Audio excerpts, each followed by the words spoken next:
Welcome to our channel. Today we how to download YouTube thumbnail templates from Canva. Easy tutorial step by step clearly. Go to the Canva website or open the Canva app. If you don't have an account, sign up for free. Log in to your Canva account. In the search bar, type YouTube thumbnail and hit enter. A variety of YouTube thumbnail templates will appear. Browse through the available templates to find one that suits your style. Click on a template to open it in the design editor. Customize the text by clicking on the existing text boxes. You can change the font, size, and color as desired. Add images by clicking the Uploads tab on the left side. Upload your own images or choose from Canva's library. To add elements, select the Elements tab.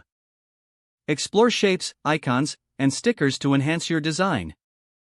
Once satisfied with your design, click the Share button in the top right corner. Select the Download option from the drop-down menu.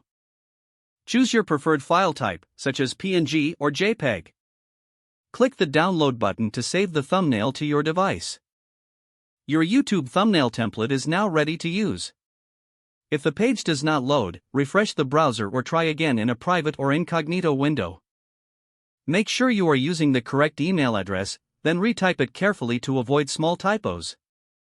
If your password is not accepted, use the reset option and create a new strong password you can remember. Check your spam folder for verification or security emails, then complete any requested confirmation steps. Enable two-factor authentication if available to improve account security and reduce unauthorized access risk.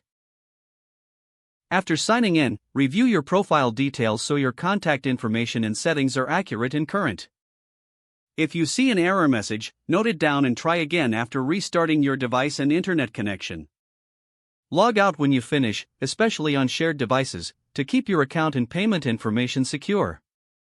If the page does not load, refresh the browser or try again in a private or incognito window. Make sure you are using the correct email address, then retype it carefully to avoid small typos. Don't forget to like this video and subscribe to our channel for more step-by-step tech guides.